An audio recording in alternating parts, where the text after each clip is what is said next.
Hi everyone, welcome to my channel. నేను previous వీడియోలో కూడా మీతో షేర్ చేసుకున్నాను. సో మా క్లయింట్స్కి వీక్లీ వన్స్ కానీ ట్వైస్ కానీ వీడియో కాల్స్ పెడుతూ ఉంటాము, పర్సనల్ ఇంటరాక్షన్ ఉంటుంది అని. సో అలా వీడియో కాల్ పెట్టినప్పుడు వాళ్ళు నన్ను కొన్ని డౌట్స్ అడిగారు. సో ఆ డౌట్స్ మీలో చాలా మందికి కూడా ఉండుండొచ్చు. సో ఈ వీడియో ద్వారా వాళ్ళు ఏదైతే డౌట్స్ అడిగారో దానికి క్లారిఫికేషన్ మీకు కూడా ఇద్దామని చెప్పని ఈ వీడియో చేస్తున్నాను. So let's start the video. ఎవరైనా ఫస్ట్ టైం కనుక ఛానల్ చూస్తూ ఉంటే ప్లీజ్ డూ సబ్స్క్రైబ్ అండ్ పక్కనే ఉన్న బెల్ ఐకాన్ క్లిక్ చేయడం మాత్రం మర్చిపోకండి. Let's start the video.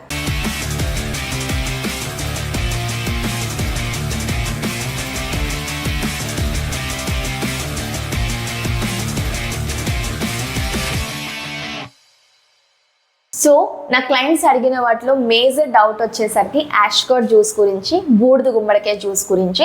So నాకు తెలిసి నేను 90 days డైట్ ప్లాన్, వాళ్ళు మొత్తం కంప్లీట్లీ 90 days డైట్ ప్లాన్లో నాకు తెలిసి 4 to 5 times ఇచ్చి ఉంటాను అంతే యాష్కర్డ్ జ్యూస్ అనేది. సో వాళ్ళు అడిగింది ఏంటి అని అంటే, యాష్కర్డ్ జ్యూస్ మంచిదే కదా, బూడిద గుమ్మడికాయ మంచిదే కదా, మేము డైలీ తీసుకుంటాము, ఎందుకు అంత తక్కువగా ఇస్తున్నారు మేడం, మేము డైలీ తీసుకుంటామని అడిగారు. మీకు బూడిద గుమ్మడికాయలు కానీ అంటే కొన్ని కైండ్ ఆఫ్ వెజిటేబుల్స్లో అండి ఆక్సలేట్ అనే ఒక కాంపౌండ్, అంటే యాంటీ న్యూట్రియంట్ ఫ్యాక్టర్స్ అనేవి ఉంటాయి. సో ఆక్సలేట్ అండ్ ఫైటేట్ ఈ రెండు కూడా యాష్గార్డ్ జ్యూస్లో, యాష్గార్డ్లో బూడిద గుమ్మడికాయలో ఉంటాయి. మీరు ఎప్పుడైతే రాగా తీసుకుంటారో అంటే పచ్చిగా గనక దాన్ని తీసుకుంటారో, సో అలాంటప్పుడు మీరు తీసుకునే న్యూట్రియంట్స్ బాడీ అబ్జర్వ్ చేయకుండా ఈ ఆక్సలేట్ అండ్ ఫైటేట్ అనేవి చేస్తూ ఉంటాయి. సో ఈ కైండ్ ఆఫ్ కాంపౌండ్ అనేది మీ బాడీలో కాల్షియంని డిపాజిట్ చేస్తుంది. సో కాల్షియం డిపాజిట్ చేయడం వల్ల కిడ్నీ స్టోన్స్ ఫామ్ అయ్యే ఛాన్సెస్ ఎక్కువ ఉంటాయి. సో యాష్గార్డ్ ఎంత మంచిదో అంటే మీకు వెయిట్ లాస్కి హెల్ప్ అవుతుంది, కాన్స్టిపేషన్ ప్రాబ్లం ఉన్న వాళ్ళకి క్లియర్ అవ్వడానికి హెల్ప్ అవుతుంది, స్లీప్ బాగా రావడానికి అంటే మెలటోనిన్ హార్మోన్ని బూస్ట్ చేయడానికి యాష్గార్డ్ హెల్ప్ చేస్తుంది. అండ్ తర్వాత బ్రెయిన్ ఇష్యూస్ ఉన్న వాళ్ళకి హెల్ప్ చేస్తుంది, అంటే నర్వస్ సిస్టమ్ని హెల్దీగా ఉంచడానికి కూడా మీకు యాష్గార్డ్ బూడిద గుమ్మడికి చాలా హెల్ప్ చేస్తుంది. సో నేను ఎప్పుడూ చెప్తూ ఉంటాను, ఎంత హెల్దీదైనా ఎంత మంచిదైనా మన బాడీకి ఎంతవరకు ఇవ్వాలో అంతవరకు ఇస్తేనే అది మేలు చేస్తుంది. సో ఎంత మంచిది కదా అని మనం రిపీటెడ్గా ఇస్తూ ఉన్నాం అనుకోండి, అది అన్హెల్దీ అవుతుంది. సో మనం కాన్షియస్గా ఏది ఎంతవరకు తీసుకోవాలో చూసుకోవడం చాలా ఇంపార్టెంట్. సో మీరు ఒకవేళ యాష్గార్డ్ బూడిద గుమ్మడికాయ డైలీ తీసుకోవాలి అని అనుకుంటే బాయిల్ చేసుకొని కానీ లేకపోతే కర్రీస్లో కానీ తీసుకోవడానికి ట్రై చేయండి.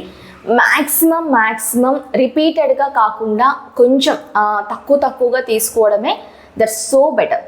సో మీరు యాష్గార్డ్ తీసుకోవాలనుకుంటే దాని సోర్స్ ఆఫ్ న్యూట్రియంట్స్ ఇంకొక దాంట్లో ఉంటుంది, దాంట్లో ఉన్న న్యూట్రియంట్స్ ఇంకొక దాని నుంచి కూడా మీరు తీసుకోవచ్చు, అంటే రీప్లేస్ చేసుకుంటూ ఉండొచ్చు. సో కంటిన్యూగా తీసుకుంటే అందులో ఉండే ఫైటేట్, యాక్సిలేట్స్ అనే ఒక కాంపౌండ్స్ మీరు తీసుకునే న్యూట్రియంట్స్ ఏదైతే ఉన్నాయో బాడీ అబ్జర్ప్షన్ అనేది తగ్గించేస్తుంది. సో బాడీ అబ్జర్వ్ చేసుకోదన్నమాట. సో అందుకోసమనే ఎక్కువగా తీసుకోవద్దు. మోస్ట్లీ ఎప్పుడైనా అనేది పర్వాలేదు, అది మీకు మంచిగా చేస్తుంది. బట్ ఒకవేళ ఫ్రీక్వెంట్గా తీసుకోవాలనుకుంటే మాత్రం బాయిల్ చేసుకొని కానీ కర్రీస్లో కానీ తీసుకోండి. ఇక్కడ మీకు ఇంకొకటి చెప్పాలనుకుంటున్నాను, యాష్గార్డ్లో ఏదైతే ఆక్సలేట్ అనే ఒక కాంపౌండ్ ఉంటుందో, సో స్పినాచ్లో కూడా, పాలకూరలో కూడా ఆక్సలేట్స్ అనేది ఉంటుంది. సో ఆక్సలేట్స్ ఉన్నప్పుడు చెప్పాను కదా, కాల్షియం డిపాజిషన్ అనేది బాడీలో ఎక్కువ ఉండడం వల్ల కిడ్నీలో స్టోన్స్ ఫామ్ అవ్వడానికి ఛాన్సెస్ ఉంటాయి. సో మీరు పాలకూరను కూడా పచ్చిగా జ్యూస్లో తీసుకోవడమో లేకపోతే పచ్చిగా సలాడ్స్లో తీసుకోవడమో చేయొద్దు. దాన్ని ఉడికించుకొని కానీ లేకపోతే కర్రీస్లో కానీ తీసుకోండి. నేను మోస్ట్లీ మా క్లయింట్స్కి నేను జ్యూస్ చెప్పినా సలాడ్ చెప్పినా పాలకూరని వన్స్ ఉడికించిన తర్వాతే యూస్ చేయమని చెప్తాను. సో ఫ్రీక్వెంట్గా తీసుకుంటున్నప్పుడు జాగ్రత్తగా తీసుకోవడం వెరీ ఇంపార్టెంట్. స్పినాచ్లో ఉంటుంది, అట్ ద సేమ్ టైం ఆల్మండ్స్లో, కొన్ని కైండ్స్ ఆఫ్ నట్స్లో కూడా ఫైటిక్ యాసిడ్ అండ్ ఆక్సలేట్స్ అని ఉంటుంది. సో దీని గురించి నేను ఆల్రెడీ ప్రీవియస్ వీడియోస్లో ఒకసారి చెప్పాను, అది మీకు డిస్క్రిప్షన్లో ఇస్తాను. ఎందుకు డ్రై నట్స్ అనేది సోక్ చేసుకొని తీసుకోవాలి అనేది నేను ప్రీవియస్ వీడియోస్లో చెప్పాను. సో ఇవన్నీ కూడా సోక్ చేయడం కానీ లేకపోతే బాయిల్ చేయడం కానీ చేసినప్పుడు ఆక్సలేట్స్ అనేది తగ్గిపోయి మీ బాడీలో ఉన్న న్యూట్రియంట్స్ అబ్జర్ప్షన్ అనేది పెరుగుతుంది.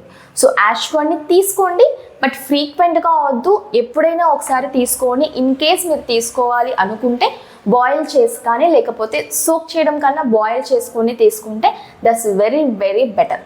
సో ఇది మా క్లయింట్ నన్ను అడిగిన క్వశ్చన్. సో ఇంకా వాళ్ళు అడిగిన డౌట్స్ ఉన్నాయి. నా నెక్స్ట్ వీడియోస్లో ఒక్కొక్కటి అంటే వాళ్ళు ఏదైతే డౌట్స్ అడిగారో ఒక్కొక్క దానికి నేను క్లారిఫికేషన్ ఇవ్వాలనుకుంటున్నాను. So see in the next video. మీకు ఇంకేమైనా డౌట్స్ ఉన్నా సరే కామెంట్ బాక్స్లో ఉంచండి. లేదు మీరు యాష్ కర్డ్ మీరు తీసుకుంటున్నారు, సో మీకు ఏదైనా రిజల్ట్ వచ్చింది, లేకపోతే మీరేమన్నా ప్రాబ్లం ఫేస్ చేశారు అన్నా సరే కామెంట్ బాక్స్లో ఇవ్వండి. అది ఇంకొంతమందికి హెల్ప్ అవుతుంది. అండ్ మోర్ ఓవర్ ఎవరైనా వెయిట్ లాస్ కోసం ట్రై చేస్తున్నారు అండ్ తర్వాత ఇంట్లో ఉన్న ఫుడ్తోనే ఎలాంటి సప్లిమెంట్స్, ఎలాంటి ప్రోడక్ట్స్, ఎలాంటి మెడికేషన్స్ లేకుండా వంటగదిలో ఉన్న ఫుడ్తోనే మీ చేతులతో మీరు ప్రిపేర్ చేసుకొని తీసుకోవాలి అని అనుకునే వాళ్ళకు కూడా ఈ వీడియో షేర్ చేయండి. So see in the next video. Like చేయండి, షేర్ చేయండి, సబ్స్క్రైబ్ చేయండి, కామెంట్ చేయడం మాత్రం మర్చిపోకండి. Bye everyone.